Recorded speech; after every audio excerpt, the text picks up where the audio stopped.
This is to inform the public that Smile Radio is not liable to anything that the next program will discuss on air.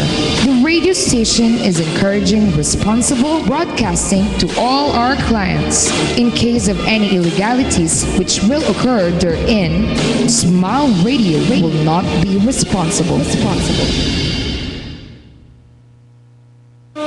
This is to inform the public that Smile Radio is not liable to anything that the next program will discuss on air. The radio station is encouraging responsible broadcasting to all our clients. In case of any illegalities which will occur therein, Smile Radio will not be responsible.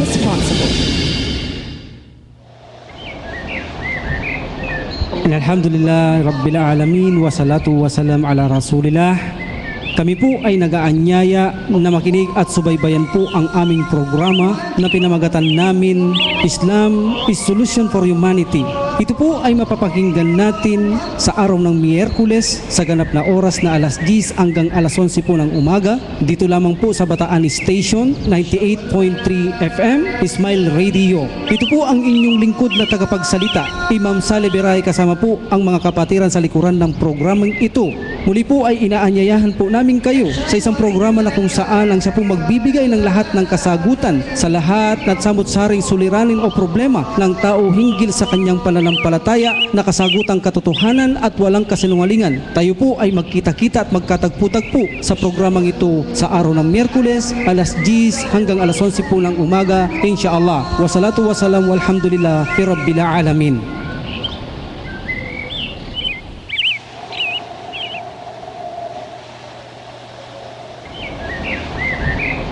Allahu Akbar, Allahu Akbar. Allahu Akbar, Allahu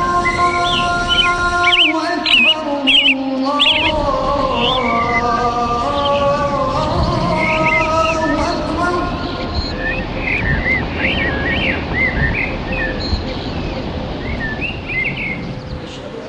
Maantabay na lang. Alhamdulillah, nahmaduhu wa nasta'inuhu wa nastaghfiruh wa natubu ilayhi wa na'udzu billahi min shururi anfusina wa min sayyiati a'malina innahu may yahdihillahu fahuwal muhtad wa may yudlil falan tajida lahu waliyan mursyida. Wa asyhadu an la ilaha illallah wahdahu la syarika lah wa asyhadu anna Muhammadan abduhu wa rasuluhu sallallahu alaihi wasallam. So alhamdulillah, muli po tayo ay narito muli sa ating programang Islam Solution for Humanity. Ako saan po ay binigyan po tayong pagkakataon ng Allah subhanahu wa ta'ala na tayo magsama-sama sa araw na ito. So alhamdulillah, dito po ay papakinggan ang programa tuwing Miyerkules sa ganap na oras alas 10 hanggang alas 11:30 ng umaga. Ito po sa inyong stasyong 98.3 Smile FM Balanga Radio Station. Sa mga nais pong mapanood tayo ng live o mapakinggan ng live ay maaari pong i-click lamang sa inyong mga internet ang www.ustream.tv/channel/smile/radio-98-3-FM. At sa mga nais naman pong magpadala ng kanilang mga mensahe gamit ang kanilang mga cellphone ay mag-text lamang po sa cellphone number 0998-630-9933. Ulitin po natin, 0998-630-9933. At sa mga nais naman pong tumawag gamit ang kanilang telephone ay maaari pong tumawag sa telephone number 472-371-993. At kung kayo po ay nasa labas ng bansa ay maaari pong gumamit ng telephone gamit ang 063-047-237 o 1993. At kung cellphone naman po ang inyong gamit, positive 63-047-237-1993.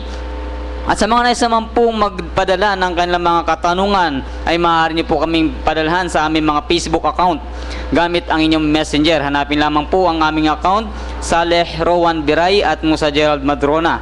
At maaari po kayo tumawag dito gamit ang inyong mga messenger. At ito po ay libre po, inshallah. So alhamdulillah, bago po rin mga sa paksa ay batiin po natin ng ating mga kapatiran na nakikinig sa ating programa sa amang lupalop na naabutan ng programang ito. binabati po namin kayo ng Assalamualaikum warahmatullahi ta'ala wabarakatuh. At ganoon din po sa pamilya ng ating kapatid na Saleh Biray, ay binabati po natin ang kanyang mga pamilya ng Assalamualaikum warahmatullahi ta'ala wabarakatuh. At ganoon din ang aking pamilya. Assalamualaikum po sa inyo lahat.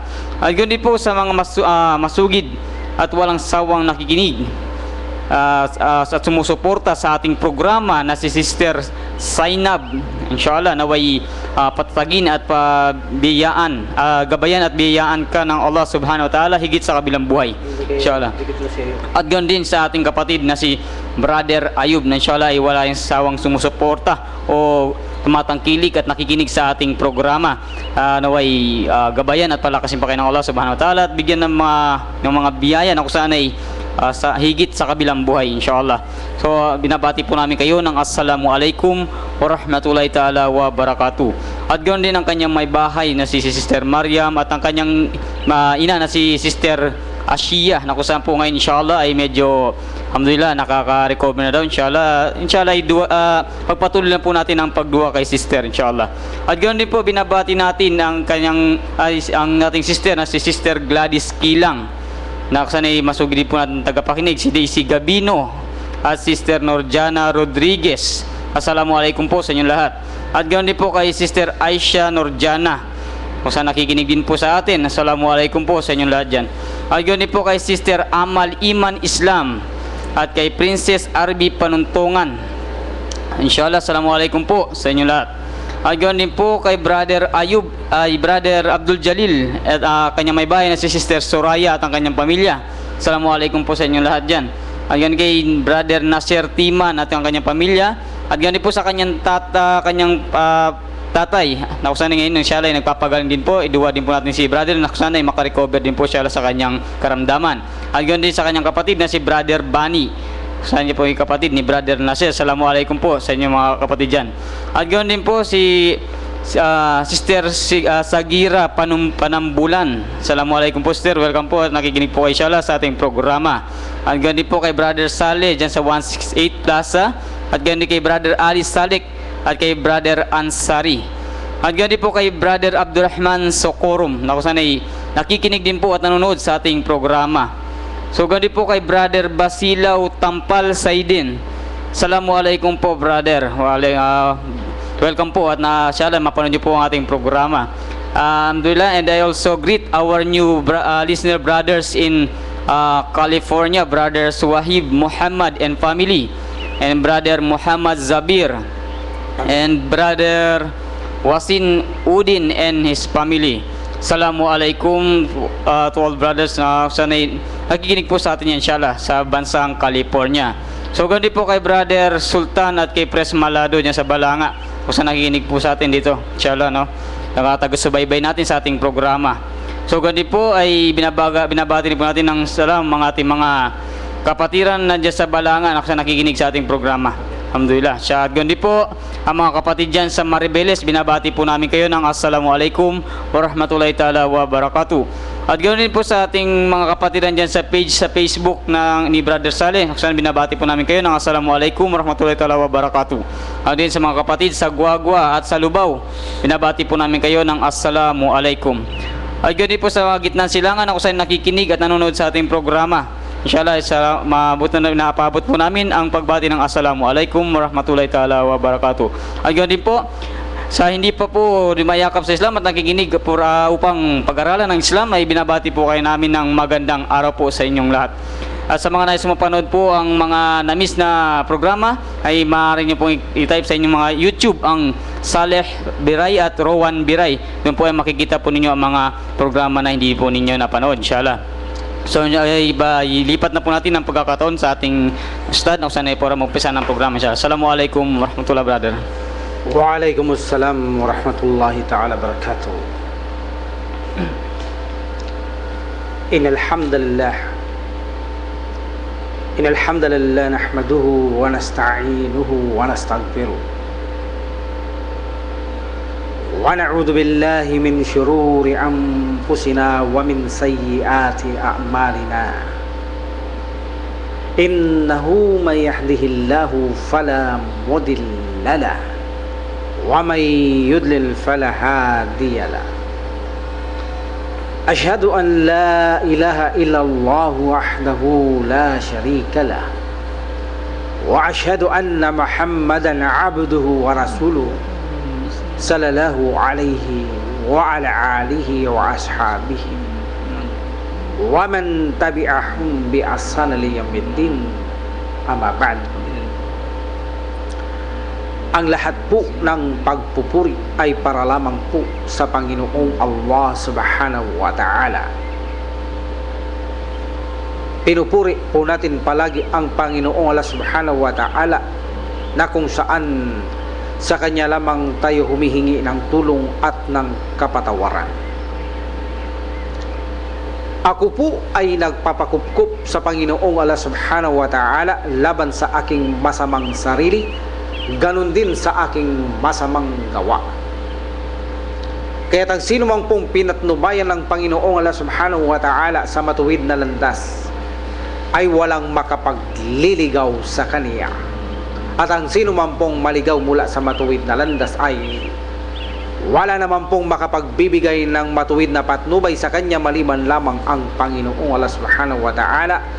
Kaya't ganoon na lamang po ang ating pasasalamat na tayong mga kamusliman nalinikha ng Panginoong Allah Subhanahu wa Ta'ala sa ating puso na pumipintig na walang tunay na Diyos na karapat dapat sambahin maliban sa Allah. La ilaha illallah.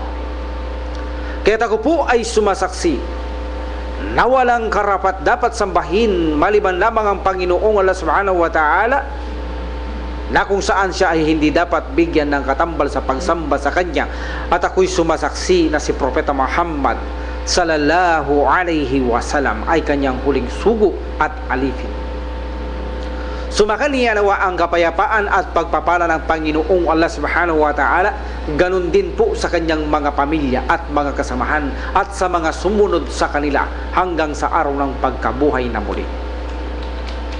Sige po at tayo po ay dumako sa iisa na namang napakagandang paksahin na ating inihanda sa araw na ito, na kung saan po ito ay talamak na gawain ng mga tao, maging ang mga kamusliman.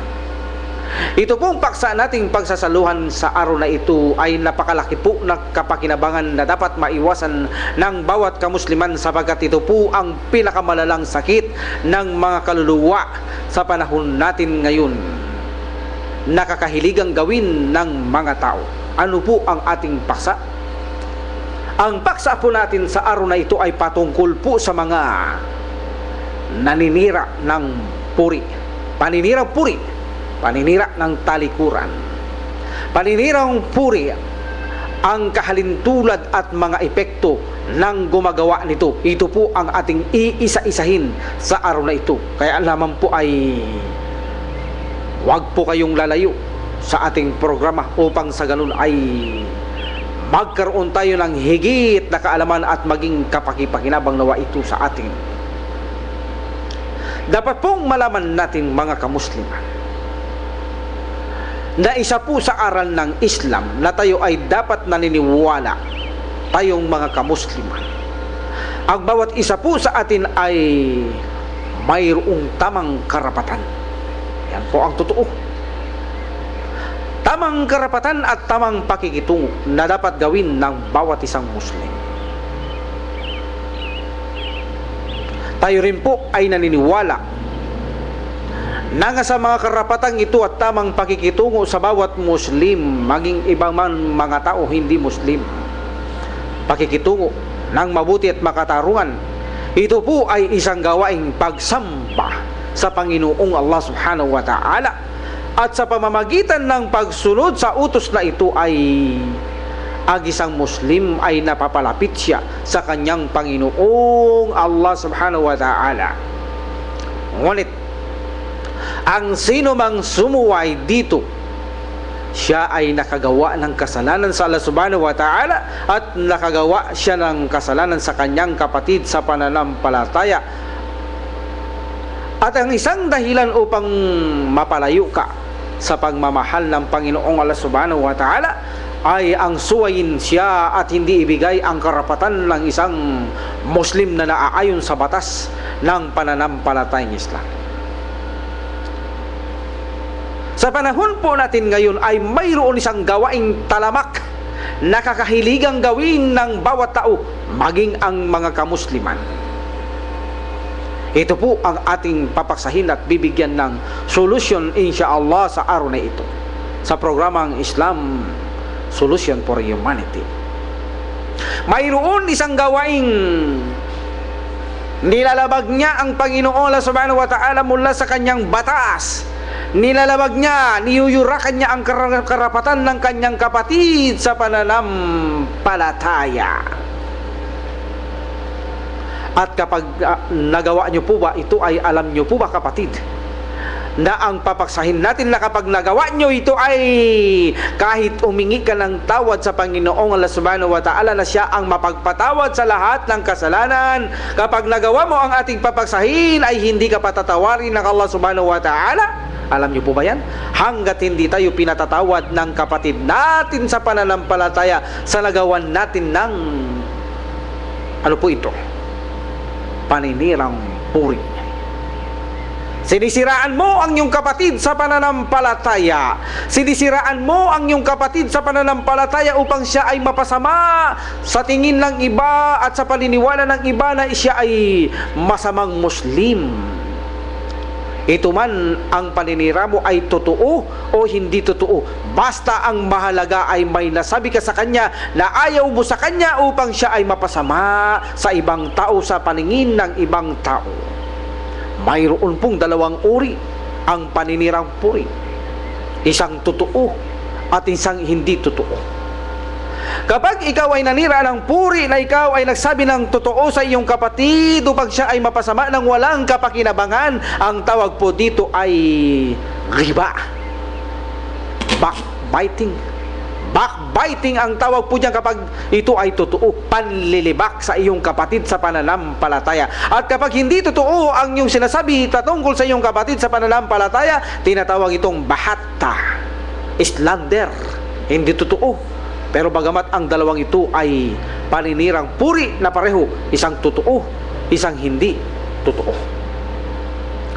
Ang sugo ng Allah Subhanahu wa Ta'ala ay nagsabi, alam nyo ba kung ano ang backbiting o paninirang puri? Sila ang kanyang mga kasama ay nagsabi, ang Allah Subhanahu wa Ta'ala at kanyang sugo ang higit na nakakaalam. Ang sugo ng Allah Subhanahu wa Ta'ala sallallahu alaihi wasallam ay nagsabi,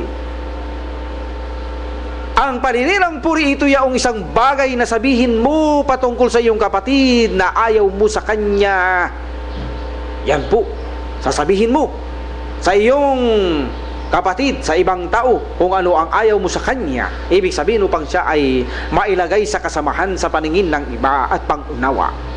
Sila ay nagsabi, ang mga kasamahan ng Propeta Muhammad sallallahu alaihi wasallam ay nagsabi, kahit na ang kanyang sinabi o sugo ng Allah ay totoo na nakita niya ito sa kanyang kapatid. Ang sugo ay nagsabi sallallahu alaihi wasallam, kung ang iyong sinabi ay totoong nakita mo ito sa iyong kapatid, ito ay backbiting, panlilibak, talikurang paninirang puri. Ngunit kung ang sinabi mo ay hindi totoo, hindi mo nakita sa iyong kapatid, ito ay slander, higit na malala. Ito po ay Sahih Muslim. Mayroon pong dalawang uri ang paninira. Hindi lamang po ito sa salita, maging sa aksyon ay nakakapanira tayo misa ng puri. Yaong bang kapag nakita mo ang isang uuka-uka o isang pilay ay ginagaya mo ito upang siya ay pagtawanan, ito rin po ay paninira ng puri, panlilibak sa iyong kapwa. Napakaganda po ng aral sa Islam. Mahigpit pong ipinagbabawal sa pananampalatayang Islam ang ganitong uri ng pag-uugali, maging sa mga kamusliman at hindi maging mga Muslim ay nararapat na isang Muslim ay iwasan niyang gawin ang panlilibak o paninirang puri ng talikuran. Alam niyo po ba ang sinabi ng Panginoong Allah Subhanahu wa Ta'ala sa mga gumagawa ng paninirang puri? Makinig ka kapatid, makinig ka. A'udhu billahi minasyaitonir rajim. Ito ang sabi ng Allah Subhanahu wa Ta'ala, wailil likulli humasatil lumasa. Wailil likulli humasatil lumasa. Kasawian kapigatian sa bawat makakating dila na naninira ng puri at nagyuyurak ng talikuran. Yan po, kapigatihan, kasawian sa mga naninira ng puri. Ibig sabihin, ginagarantihan ka ng Allah subhanahu wa ta'ala kung ang iyong pag-uugali ay mahilig ka sa paninirang puri, panlilibak, pagkakalat ng maliw, ikaw ay mabibigo. Sabi ng Allah subhanahu wa ta'ala, kasawian sa iyo. Kaya po, nararapat ay tigilan ito, ang gawain ito ng bawat kamusliman. Sige po, at dumako tayo, isa-isahin natin ang epekto ng gawaing paninirang puri. At bago natin puntahan ang kahalintulad ng mga gumagawa ng paninirang puri, puntahan muna natin ang epekto ng mga gumagawa nito. Ano ang epekto? Unang epekto sa mga gumagawa ng paninirang puri, hindi ka kayang patawarin ng Panginoong Allah subhanahu wa ta'ala hanggat hindi ka pinatatawad ng siniraan mong puri. Ibig sabihin ay humingi ka muna ng tawad sa taong ito na iyong nasiraan ng puri bago ka humingi ng tawad sa Allah subhanahu wa ta'ala. Of course, ang lahat ng kasalanan ay pinatatawad ng Allah subhanahu wa ta'ala. Ngunit pagdating sa pag-aapi sa iyong kapwa ay hindi ito pinatatawad ng Allah subhanahu wa ta'ala hanggat hindi ka pinatatawad ng taong inapi mo, sapagkat ito ay kanyang karapatan. Yan po ang totoo. Lahat ng uri ng pang-aapi sa pananampalatayang Islam ay hindi ito patatawarin ng Allah subhanahu wa ta'ala hanggat hindi ka pinatatawad ng iyong inapi. Siniraan ng puri, halimbawa, isang uri ng pang-aapi. Ibig sabihin, kapatid, kapag nasiraan mo ng puri ang isang Muslim, ay kinakailangan humingi ka ng tawad sa kanya bago ka humingi ng tawad sa Allah subhanahu wa ta'ala. Dahil kung rerekta ka lamang sa Allah subhanahu wa ta'ala na humingi ng tawad sa panlilibak o paniniraan mo ng puri sa iyong kapatid sa pananampalataya, hindi ka makakaasa ng kapatawaran sa Panginoong Allah subhanahu wa ta'ala hanggat hindi ka pinatatawad ng taong ito na iyong siniraang puri. Yan ang unang epekto. Pangalawang epekto, ang sino mang naninira ng puri ay parang pumasok sa kalakal ng piramid. Ito ang kalakal na piramid na kung saan ay hustong pagkalugi at walang kita kailan paman. Ibig sabihin ay kapag ikaw ay naninira ng puri at mayroong nakinig sa iyo at naniwala at ikinalat niya ito at naniwala at ikinalat noon ni Pulano at naniwala at ikinalat naniwala, ang lahat ng naniwala sa iyong pinagmulan na kung saan sa iyo ito nagmula na paninirang puri ay downloading ito, kapatid. Downloading ito sa iyo. Ibig sabihin, habang dumarami sila tulad ng piramid na kalakal kung saan mayroon silang kinikita, bagamat ito ay haram, mga kalakal na kung saan sa dunya, hindi kalakal na kung saan sa Dakatul Jariya, mga piramid na sa Dakatul Jariya, napakaganda, ngunit ang tinutukoy natin ito ay kalakal na piramid na kung saan pang dunya, na kung saan sila'y kumikita, nakikinabang, samantalang sa paninirang puri, ang kalakal na piramid na ito ay walang kita kailan paman. Downloading, kapatid. Kapag siniraan mo si Pulano at naniwala ang nakinig sa iyo at ikinalat ito, ikinalat sa iba, at maraming sumunod naniwala, downloading ka, kapatid. Ang lahat ng naniwala na ito ay mayroon kang kasalanan na pagbabayaran. Napakasaklap na gawaing paninirang puri. Narinig mo ba ang sinabi ng Propeta Muhammad sallallahu alaihi wasallam? Ang sino mang magturo ng masama, siya ay magkakaroon ng gantimpala katumbas ng mga nagsisunod sa kaniya na hindi naman makakabawas sa gantimpala na nakamit ng mga nagsisunod sa kaniya. Yan po ang totoo. Habang dumarami ang mga naniniwala sa pinarating mong paninirang puri, downloading, kapatid, mayroon kang pakinabang na kasalanan sa lahat ng naniwala sa iyo. Kaya, kapatid, tigilan mo ito. Tigilan mo ang paggawa ng yan. Alam mo ba kapag ikaw ay naninira ng puri, pangatlo, na epekto sa mga gumagawa nito. Ang iyong gawaing paninirang puri na ito ay gawaing pang-aapi sa iyong kapatid sa pananampalataya, at kapag ikaw ay hindi pinatawad ng Allah subhanahu wa ta'ala dahil hindi ka pinatawad ng iyong kapatid sa pananampalataya, sa kabilang buhay pagbabayaran mo ito, kapatid, sa iyong mga mabubuting gawa. Kung ilang tao ang iyong ginawang pang-aapi o sinira ang puri, pagbabayaran mo ang lahat ng mga ito sa iyong mga mabubuting gawa sa kabilang buhay. Yan ang totoo. Pagdudusahan mo ito sa kabilang buhay. At kapag ikaw ay wala nang maibayad na mabubuting gawa, naubusan ka, marami kang naapi, bagamat ikaw ay nagdarasal, nagsasala, nag-aayuno, nagsasakat, ang mga mabubuting mong gawa na ito ay naubusan ka, at mayroong kapag dapat bayaran na naapi sa iyong kapatid sa pananampalataya, wala ka ng mabuting gawa, ang mga masasama nilang ginawa ay ililipat naman sa iyo, kapatid. Natambakan ka, kapatid, ng masamang gawa.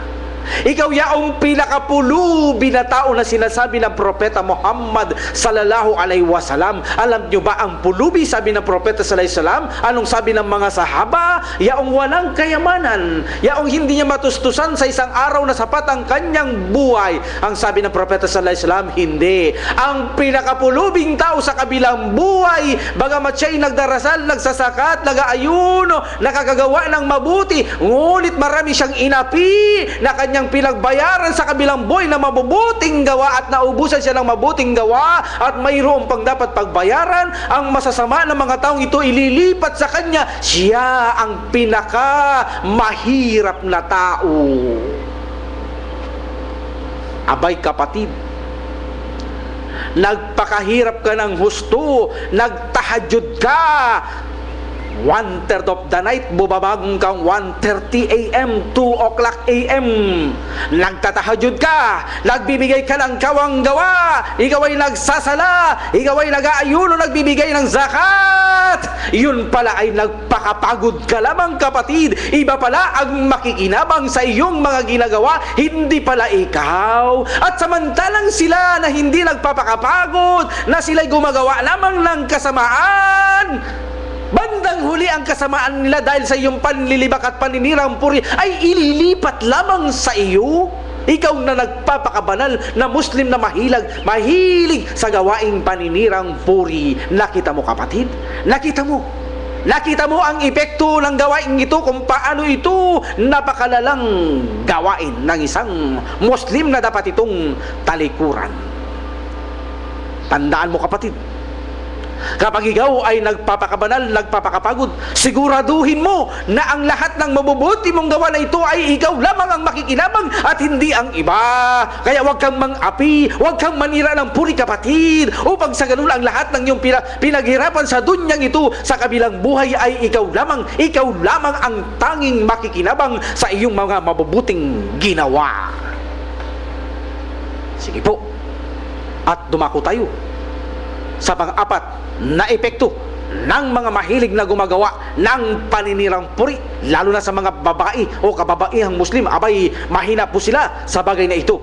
Nawa ito po ang programang ito at paksa natin ay magbigay po ito ng inspirasyon at kapakinabangan sa inyo sa kapahintulutan ng Allah subhanahu wa ta'ala, upang sa ganun ay maiwanan natin ang gawaing paninirang puri o kaya pagkakalat ng maliw. Number 4, epekto, pang-apat, sa mga gumagawa ng paninirang puri. Ang sino mang nakikinig sa mga taong naninira ng puri, nakikinig ka, dumating sa iyo si Pulana o si Pulano, ikaw ay nakinig, excited ka, gustong-gusto mong pakinggan dahil aliw na aliw ka, nakikinig ka sa may daladalang uri o bit na paninirang puri, ikaw ay nai-enjoy, nasisiyan, sumasang-ayon ka sa mga sinasabi nito, naniniwala ka sa kanya. Alam mo ba ang iyong kasalanan ay katumbas ng kasalanan ng nagdadalang puri? Parehas lang ang inyong gantimpala na nakabit ng naninirang puri na ito at ikaw na nakikinig. Abay, ano sa tingin mo? Sa tingin mo, aber, kung hindi ka makikinig sa kaniya, Anong gagawin niya? Pupunta ba siya sa isang poste? Bibigyan niya nito ng palda at damit at kakausapin niya ang poste at sisirain niya si Fulano? Abay, walang mangyayari. Kung ikaw ay makikinig kapatid, magkakaroon siya ng pagkakataon na maisambulat ang kahihiyan ng isang kapatid mo sa pananampalataya. Kapatid. Ngunit kung hindi ka nakikinig sa kaniya, abay kanino niya sasabihin ang paninirang puri na ito? Kaya kapatid, huwag kang makinig sa kanya nang hindi ka madamay sa gawaing paninirang puri. Nang kaganoon ay hindi ka mapartihan ng katumbas na kasalanan na kanyang makakabit sa Panginoon Subhanahu wa Ta'ala. Yan ang apat na epekto. Mga makinig sa mga taong nagdadala, nagbibitbit ng paninirang puri, enjoy na enjoy, tuwang-tuwa sa mga bitbit na mga paninirang puri upang pagkaisaan ng kanilang kapatid sa pananampalataya upang siya ay mapasama ang kanilang kapatid na ito. Panlilibak, paninirang puri, pagkakalat ng maliw, parehas lang ang inyong reward.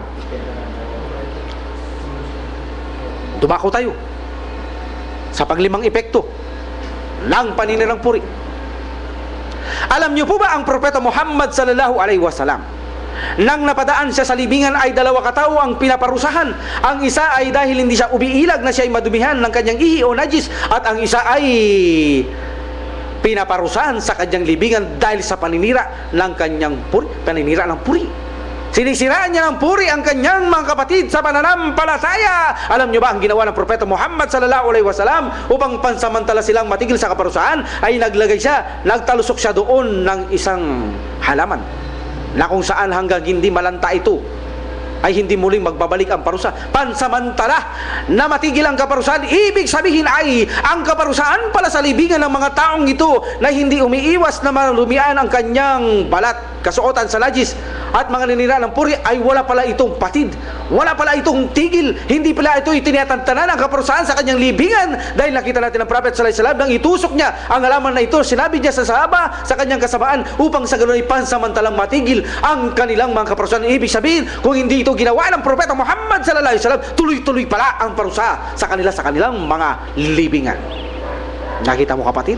Tuloy-tuloy nakaparusahan sa iyong libingan. Abay, wala na ngayon ang Propeta Muhammad sallallahu alaihi wasallam upang turukan ka ng ganong halaman pansamantalang matigil, na kung saan maraming Muslim na gumagaya sa gawain ito na bidaa. Ito po ay kay Propeta Muhammad sallallahu alaihi wasallam lamang po ipinapahintulot at hindi po sa ating mga kamusliman na maraming gumagaya sa gawain ito. Nakita mo kapatid? Nakita mo kapag ikaw ay nadatnan ng kamatayan na hindi ka pinatawad ng iyong kapatid sa pananampalataya, ganun din Allah subhanahu wa ta'ala, makakaasa ka kapatid na sa iyong libingan ay makakaranas ka ng tuloy-tuloy na kaparusaan sa iyong libingan dahil sa iyong paninira ng puri sa iyong kapatid sa pananampalataya bilang karapatan na niyurakan mo sa iyong kapatid sa pananampalataya. Number 6. Dako tayo. Minsan sa Hisra Miraj ng Propeta Muhammad sallallahu alaihi wasallam, paglalakbay ito, paglalakbay paakyat ng Propeta Muhammad sallallahu alaihi wasallam na kung saan marami ang natanggap dito na mga kababalaghan at revelasyon sa Allah subhanahu wa ta'ala. Isa sa nakita ng Propeta Muhammad sallallahu alaihi wasallam ang mga tao na mayroon silang mga tanso na kuko at kinakalbot ang kanilang mga dibdib. At sinabi niya ito kay Angel Jibril kung sino sila. Sinabi ni Angel Jibril alayhi salam na sila ay ang mga taong kinakalmot nila ang kanilang mga dibdib dahil sa kanilang mga mga tansong kuko ay dahil sa nakahiligan nila na manira ng puri sa kanilang kapwa. Kinakalmot nila ang kanilang mga dibdib na matatalim na kuko, layari sa tanso ang kanilang mga dibdib. Sila ng mga tao na kung saan ay nakagawian, nakahiligan, nakagustuhan nila ang gawaing paninira ng puri. Sige po, dako tayo. Nasusunod na sinabi ng Propeta Muhammad sallallahu alaihi wasallam. Sinabi ng Propeta Muhammad sallallahu alaihi wasallam, 4 na katao sa impyernong apoy ang binigyang karagdagang kaparusahan ng Allah subhanahu wa ta'ala. At banggitin natin ang isa. Isa sito, sabi ng Propeta Muhammad sallallahu alaihi wasallam, na dinadagdagang kaparusahan sa impyernong apoy habang sinusulog ang taong ito. Isa rito, sabi niya, ang taong mahilig manira ng puri, kinakain niya ang kanyang sariling laman. A'udhu billah. A'udhu billahi minasyaitanir rajim. A'udhu billah. Subhanallah. Can you imagine, mantakin mo kapatid? Pinaparusaan ka na ng Allah subhanahu wa ta'ala ay kinakain mo pa ang sarili mong laman bilang karagdagang kaparusahan sa iyong gawain sa impyernong apoy. Ibig sabihin, malinaw na ang mga mapagkalat ng maliw, ang mga naninira ng puri ay papasok sa impyernong apoy. Yan po ang totoo. Mayroong hadith na sinabi ng Propeta Muhammad sallallahu alaihi wasallam, la yadkhulul jannata namam, hindi makakapasok sa paraiso ang mga magpagkalat ng maliw, mga mapalira ng puri. Malinaw na hindi sila makakapasok ng paraiso, maliban lamang na sila ay linisin ng Panginoon subhanahu wa ta'ala sa impyerno ng apoy bago sila lumabas dito at pumasok sa paraiso. Hihintayin mo pa ba kapatid na ikaw ay maparusaan sa impyerno ng apoy na hindi mo alam kung gaano ito katagal? Matakot tayo sa Allah subhanahu wa ta'ala. Ilan lamang po iyan sa epekto sa mga gumagawa ng paninirang puri. Dahuan natin ang kahalintulad ng mga gumagawa ng paninirang puri. Pakinggan natin ang sinabi ng Allah subhanahu wa ta'ala. Chapter 49 verse 12. Wala yaghtab ba'dukum ba'dan ayyuhibbu ahadukum ay yakula lahma akihi maita fakarehtumu. Chapter 49 verse 12. Gayon din sabi ng Allah subhanahu wa ta'ala, huwag kayong magpamalas ng paninira ng talikuran, paninira ng puri. Mayroon bang isa sa inyo ang ibig kumain ng laman ng patay na bangkay ng kanyang kapatid? Ano sa palagay mo, Aber?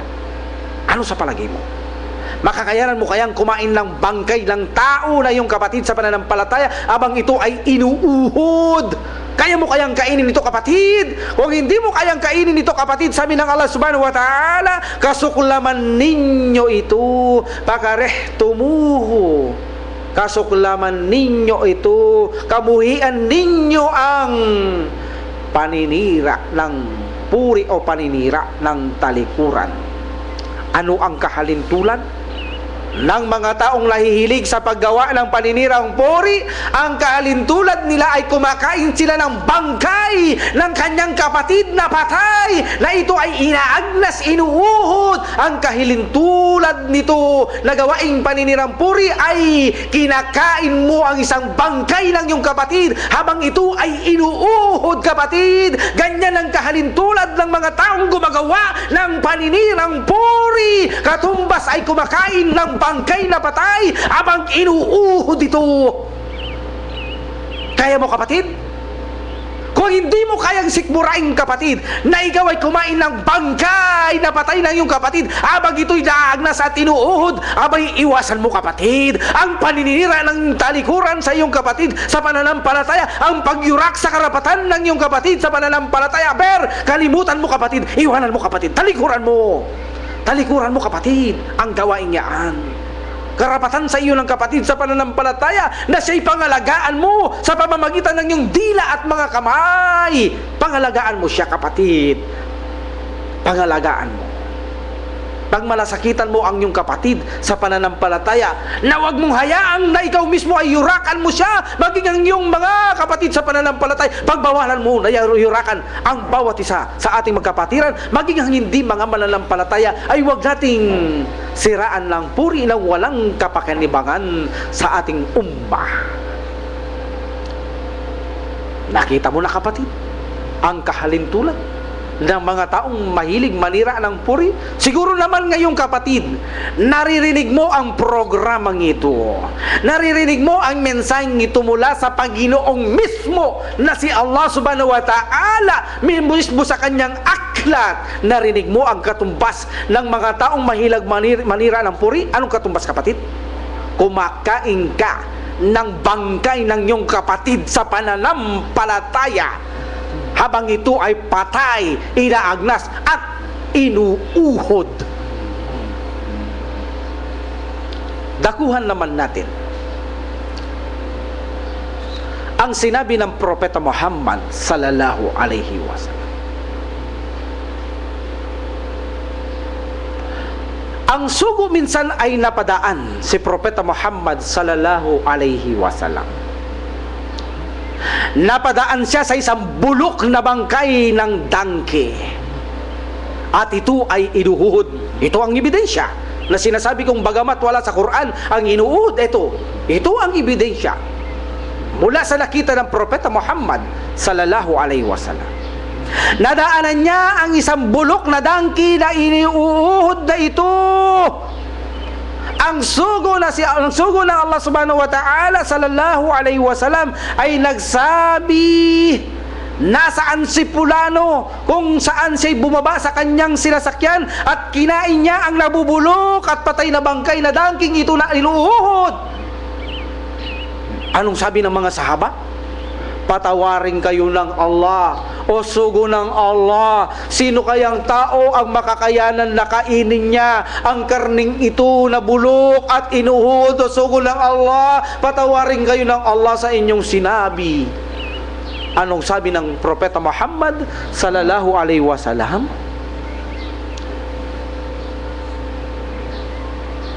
Ang paggawa ninyo ng paninirang puri sa iyong kapatid sa pananampalataya ay higit pang malalang pagkain ang kanyang kinakain kaysa rito sa bulok at inuhuhod na dangki. Ibig sabihin ay mas malala pa pala, kapatid, ang iyong kinakain sa bulok na dangking ito na inuuhod kapag ikaw ay naninira ng puri. Ang katumbas mo ay may mas bulok pa ang kinakain mo sa dangki at inuuhod na ito, kapatid. Nakita mo ang kahilintulad ng gawaing paninirang puri na kung saan ginagaan-gaan lamang ng maraming kamusliman at nakakahiligan nilang gawin ito. Nawa ang programang ito ay kumatok sa inyong dibdib upang maiwanan ninyo ang karumal-dumal na gawain ito, upang sa ganun ay maipakita natin ang tamang aral ng Islam sa mga hindi mananampalataya na kung saan sila ay nagkakamali sa aral ng Islam, dahil minsan ay napapakita natin ang maling aral o salungat sa aral ng pananampalatayang Islam na siya namang dahilan upang mabakuran sila na hindi maibigay ang karapatan ng Panginoon subhanahu wa ta'ala upang siya ay sambahin. Minsan dahil sa ating itong kagagawan, sinusalungat natin ang tamang at magandang aral ng pananampalatayang Islam. Imbis na tayo ang maging magandang modelo, minsan tayo ay nagiging instrumento upang maging masamang modelo, upang ang Islam ay kakitaan ng mali ng mga hindi mananampalataya na siyang dahilan kung bakit nila nilalayuan ang pananampalatayang Islam. Minsan pa, kapatid, isinalaysay din ni Jabir radhiyallahu anhu, kasama namin ang sugo ng Allah subhanahu wa ta'ala sallallahu alaihi wasallam, ang bulok at mabahong amoy ay ipinadpad sa amin ng hangin. Bulok, mabahong amoy, ipinadpad ang hangin na ito upang maamoy ng Prophet sallallahu alaihi wasallam at kanyang mga kasamaan. Ang sugo ng Allah subhanahu wa ta'ala sallallahu alaihi wasallam ay nagsabi, alam nyo ba kung ano ang amoy na ito? Ang bulok na tinutukoy, mabaho, ito ang amoy ng mga taong naninira ng puri. Yan ang kahalintulad nila. Ang amoy ng mga taong naninira ng puri ay katumbas ng amoy ng mga bulok at napakabahong hamoy. Kapatid, ilan lamang yan sa mga epekto at kahalintulad na resulta sa mga nakakahiligang gawin ang paninirang puri bilang malalang sakit ng kaluluwa sa panahon natin ngayon. Ngayon po, anong dapat natin gawin? Anong dapat nating gawin kapag dumarating sa atin si Pulano, si Pulana na may bit na paninirang puri upang yurakan ang ating mahal na kapatid sa pananampalataya? Unang gawin mo, kapatid, makinig ka nang sa ganun ay alam mong yung gagawin. Huwag kang maniwala sa kanyang bit na paninirang puri, sapagkat ang taong mahilig sa paninirang puri ay mga taong hindi matuwid at hindi maintatakutin sa Panginoong Allah subhanahu wa ta'ala. Kaya huwag kang maniwala sa kanila, kapatid. Hindi sila natatakot sa Allah, hindi sila dapat paniwalaan. Kaya huwag kang makinig, huwag kang maniwala sa mga bit nila na paninirang puri. Pangalawa, kapatid, pagpayuhan mo siya. Sabihan mo siya na iwasan niya ang ganitong asal at ito ay major sin at hindi ka kayang patawarin ng Allah hanggat hindi ka pinatawad ng iyong kapatid sa pananampalataya na siniraan mong puri. Sabihin mo sa kanya yan, kapatid. Baka ito ay makagising sa kanya o pumukaw sa kanyang natutulog na damdamin. Sabihin mo, babalaan mo siya. Pangatlo, iwasan nyo ang mga taong naninira ng puri para lamang sa Panginoon at subhanahu wa ta'ala. Dahil kung inyo itong iiwasan, ay sino ang pagsasabihan niya ng paninirang puri? Wala. Sa ganito ay masasanayan ng taong ito na makontrol niya ang kanyang sarili na makapanira ng puri dahil wala naman siyang napag-uusapan na pagsasabihan. Sa ganito ay makakasanayan niya na huwag na lang magsalita ng paninirang puri. Iwasan ninyo, kapatid, upang sa ganun ay hindi ka rin madamay na magkaroon ng katumbas na gantimpala na makakamit ng taong ito. Sabihin mo, brother, sinisiraan mo ng puri si Pulano at si Pulana at ikaw ay nakagawa ng malaking kasalanan. Alam mo ba na hindi ka kayang patawarin ng Allah subhanahu wa ta'ala hanggat hindi ka pinatatawad ng taong iyong siniraang puri? Sabihin mo, kapatid, paalalahanan mo ang iyong kapatid para sa ikabubuti ng kanyang kaluluwa. At sabihin mo rin sa kanya, kapatid, sa tuwing ikaw ay may bitbit na paninirang puri, alam mo ba na binibigyan mo lamang bagabag ang aking puso? Hindi ako napapakali. Sa tuwing ikaw ay nagsasabi ng paninirang puri sa iyong kapatid, binibigyan mo ako ng bagabag sa aking puso. At alam mo ba, kapatid, ay hindi magandang gawain ito na ako'y magkaroon ng pagkapagabag sa aking sarili? Kung ayaw pa rin niyang tumigil, kapatid, makinig ka. Siya ay iwanan mo sa pinakamagandang paraan. Iwasan mo siya. Iwanan mo siya. Magpaalam ka sa kanya ng may kagandang pag-augali, magandang asal at tamang pamamaraan. Iwanan mo siya. Nang sa ganun ay hindi niya maisambulat ang gawaing panlilibak o paninirang puri na gagawin niya o nais niyang balakin iparating sa iyo patungkol sa kanyang kapatid sa pananampalataya. Ngunit hindi naman lahat, kapatid. Hindi naman lahat ng backbiting ay pinagbabawal sa pananampalatayang Islam. Kapag ito ay nagbibigay ng kapakinabangan, ay pinapahintulot ito. Halimbawa, kung sasabihin mo, isasawalat mo ang isang bagay upang protektahan ang Muslim mula sa kasamahan, protektahan ang sambayan mula sa kasamaan ng isang Muslim, maaari mo itong sabihin. Isumbong mo sa namumuno o sa kanyang tatay, halimbawa siya ay nagnanakaw. Abay, maaari mo itong sabihin. Hindi ito panlilibak, hindi ito paninirang puri, ito'y mayroong kapakinabangan upang sa ganun ay matigil siya sa gawaing masama na ito at upang sa ganun ay mabigyang babala ang mga kamusliman na ang taong ito'y magnanakaw na dapat silang mag-ingat sa taong ito. Ay maaari mong gawin ito, kapatid. O ay kaya naman ay kung sinisiraan niya ang Islam, sinisiraan niya ang mga hadith, sinisiraan niya ang Quran, abay maaari mong isang bulat ang paninira ng taong ito nang sa ganun ay mabalaan ito at maiwasan ng taong ito. O kaya naman ay lumapit ka sa isang doktor o physician at itinanong niya kung anong dahilan kung bakit nagkaroon ng ganitong sakit ang iyong kapatid sa pananampalataya. Dahil sa kanyang ginawang masama, ay sabihin mo ito upang sa ganun ay mabigyang lunas ang iyong kapatid sa pananampalataya. Tandahan natin, kapatid, ang lahat ng gawain na akala natin panlilibak na isinasiwalat natin na mayroong kapakinabangan sa umma, magbibigay kapakinabangan ito sa tao ding nanlilibak na ito o gumagawa ng gawain ito na kung saan ang kapaligtaran nito ay magbigay ito ng kapahintulutan sa Allah subhanahu wa ta'ala ng kapakinabangan sa kanya, hanggat ito ay mayroong benepisyo, ay maaari natin gawin ang bagay na ito. Ngayon, bilang panghuli, paano ka hihingi ng tawad sa iyong kapatid na siniraan mo ng puri? Alam natin, hindi ka mapapatawad ng Allah subhanahu wa ta'ala, hindi ka pinatawad ng taong ito, puntahan mo siya at tingin mo sa kanya, nasabihin mo sa kanya, ya pulano, kapatid ko sa pananampalataya, ako'y nakagawa ng paninirang puri sa iyo, hinihiling ko na ako'y patawarin mo, nang sa ganun ako'y mapatawad ng Panginoon Allah subhanahu wa ta'ala. Ikaw naman kapatid ngayon ay patawarin mo siya. Dahil kapag ikaw ay hindi marunong magpatawad, ang Allah subhanahu wa ta'ala hindi rin marunong magpatawad sa iyo. Kaya patawarin mo siya, nang sa ganun ay mapatawad siya ng Allah subhanahu wa ta'ala. At ikaw naman na Muslim na mahilig manira ng puri, huwag mo nang ulitin ito. Huwag mo nang gawin ulit ito. Papaano kung hindi natin makita? Hindi na natin makita ang ating siniraang puri, anong gagawin? Ang gawin mo kapatid, ganito.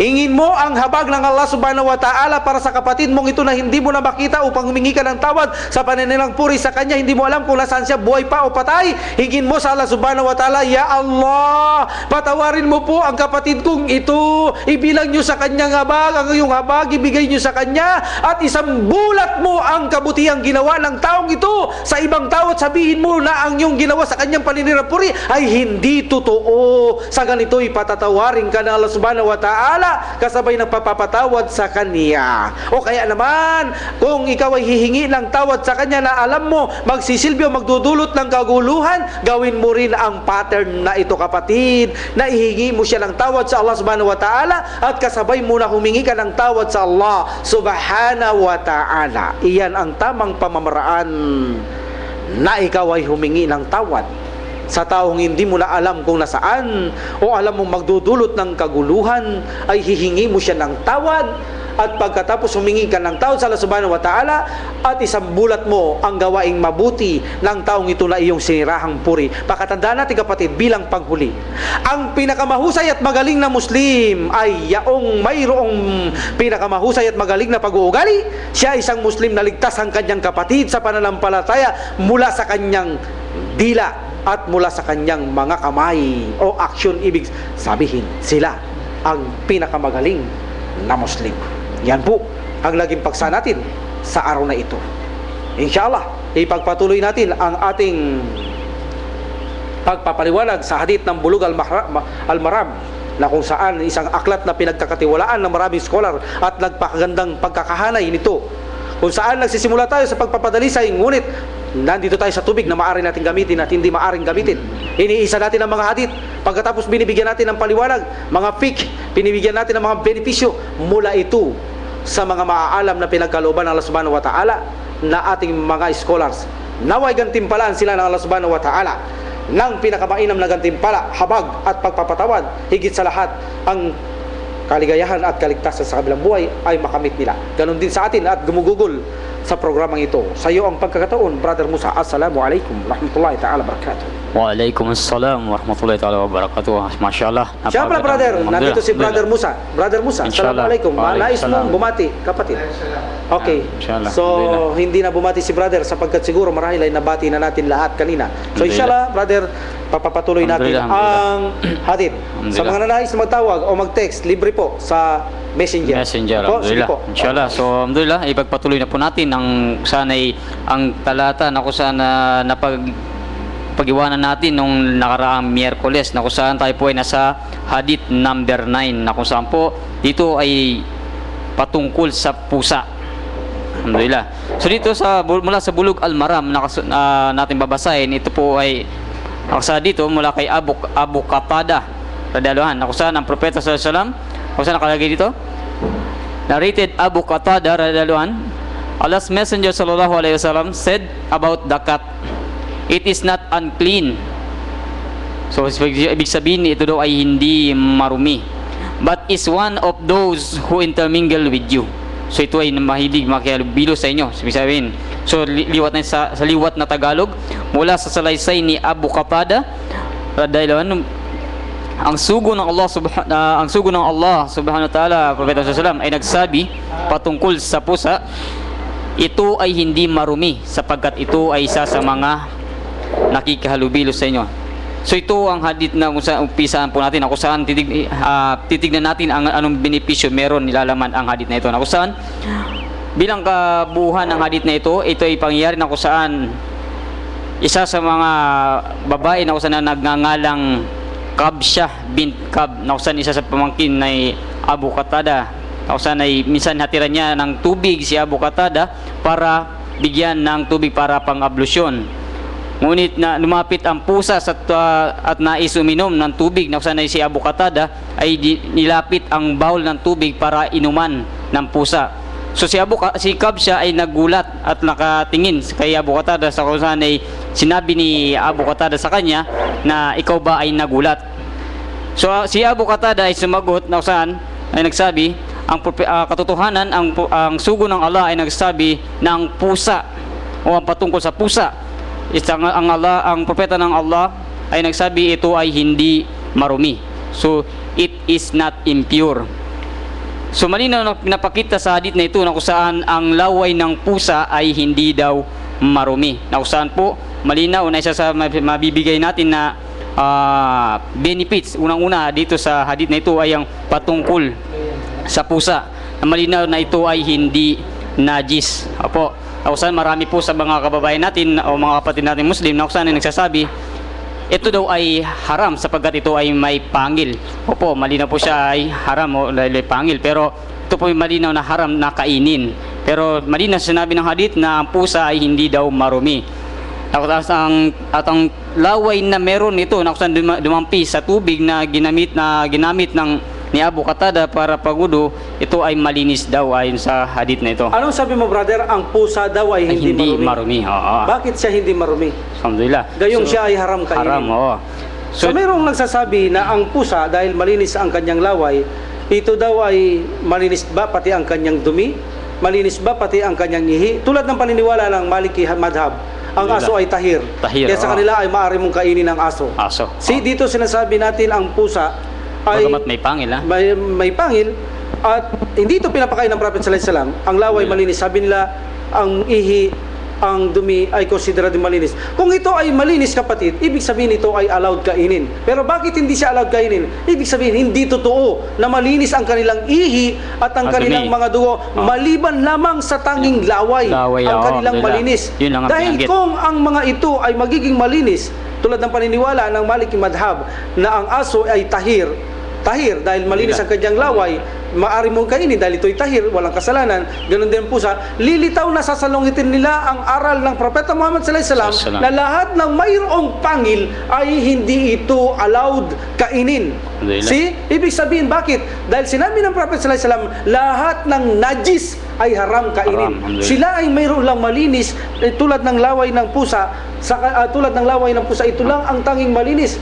Hindi ibig sabihin ang buong katawan nito ay magiging malinis. Ngayon, brother, sabihin natin, paano naman maging dumi dahil inalagaan?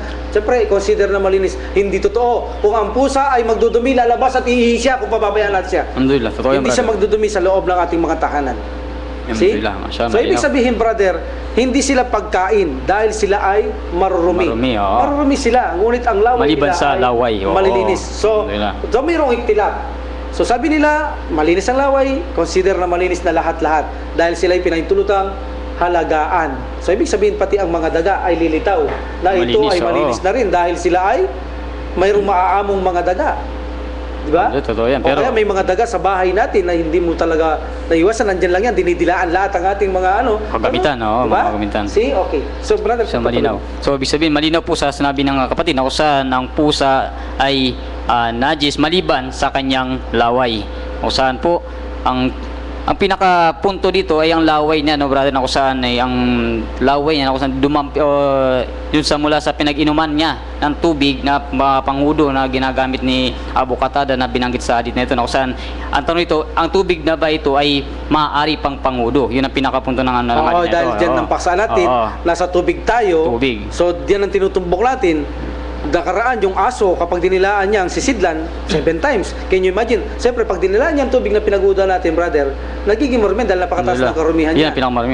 So, kapag ang pusa naman dito binaligtad, brother, dito mangyayari talagang So, lahat ng may pangil, brother, ang kanilang laway ay marumi. Najis. Pero maliban sa hadith na ito, ang pusa ay nagpapakita, exemption siya. So, pag nadilaan niya yung tubig, gaya ng tanong mo, brother, so dito, alhamdulillah, doon sa natuloy ng tanong nga dito, minsan may nagtanong nga rin na minsan na isang lalaki na kung sabi niya, ang kanya may nagsabi daw sa kanila na ang pusa daw na kung saan ay dumikit sa kanila o dumaan sa harap nila o dumikit sa kanilang balat, ang kanilang mga laway, ang kanilang mga katawan ay ang kanilang daw wudu ay nabibreak at ang kanilang mga sala hindi na tatanggap dahil nga daw ang patiniwala nila ang pusa ay dahil may pangil najis. So dito nagkakaroon ng bagay na kung saan nagpapahirap, kung saan malinaw dito na hindi nila binangga nila ang hadith na kung saan ay binigyan ng exemption ang pusa maliban sa kanyang laway.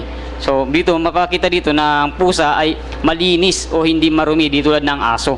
Kung saan ang tubig na dito at ang tubig na natira mula sa kanyang pinag-inuman ay malinis pa rin. Maaring imunumin, maaring panguto. Ibig sabihin, brother. Magbigay tayo ng isang dalil na kung saan para may pakita natin na kung saan ito ay malinis talaga. Minsan ang asawa ng Propeta sallallahu alaihi wasallam na si Aisha ay hinayaan niya na uminom ang pusa mula sa kanyang bowl na may tubig. At ito ay ginamit pa niya para pangwudu ang tubig na ito. Maling si Katada. Hindi na malinaw, kaya katada na lang. Gamit din ni Katada yan, brother. Alhamdulillah. No? Okay. So paano, brother, kung mayroon siyang dumi sa bibig? Najis. Alhamdulillah. Hindi natin maiwasan, minsan may najis siya sa bibig, tapos dinilaan niya tubig. So kapag alam natin may najis siya, doon maaari siyang gano. okay. Kung nagkaroon ng kulay, lasa o amoy, dahil kung kahit na may najis siya, kung ang dinala niya ay najis, tubig, dahil pilaksa natin, hindi nasisira yan dahil malapakalaki. Pero kung mga wuduan lamang, mga sisidlan, nagkaroon ito ng kulay, lasa at amoy, itong pinakamalakas na opinion, may najis yung bagamat ang laway niya, hindi marumi bro, pero may najis ang kanyang labi, hindi maiwasan. Pag dumila yan, alam natin, lulubog yun. So, sasahid sa tubig. So, pag nagkaroon ng laway, kulay at amoy, so automatic najis. Ngunit kung wala naman, ito ay malinaw na malinis. At alam natin, brother, ang laway ng pusa ay pinanghihilamos niya sa kanyang katawan. Allowed pa bang kaya alagaan yan, tawakan? Allowed, walang problema. Dahil ang laway nila ay malinis, hindi katulad ng aso. Tsaka dito pinapakita dito na dahil nga sa ang pusa ay ang magiging maamo niya ay binigyan ito ng kaluwagan para sa mga manampalataya, sa mga Muslim sa katawan. Kung saan ang kanyang example, yung kanyang laway, kung ito ay magiging najis, ang tao ay malalagay sa kahirapan. Kung saan, lalo na kung ang Muslim, yan, mga Muslim, lalo sa Muslim, magkakaroon siya ng kahirapan dahil kung panay didikit sa kanyang laway o panay didikit sa kanyang balat, yung mga balat ng pusa, maaari siya ay mapagod sa kalilinis. So bakit yan ginawa, brother? Yan ang tanong. Ginawa yan ng Allah subhanahu wa ta'ala, ipinapakita sa hadith na ito, dalil ito. Ang mga benefits na ibinibigay po namin ay mga pwede nyong gamiting dalil. No po? Okay po. So ginawa na Allah subhanahu wa ta'ala ang pusa ang tanging maging exemption na ang laway ay tanggalan ng najis dahil sila ay maamo. Maamo, brother.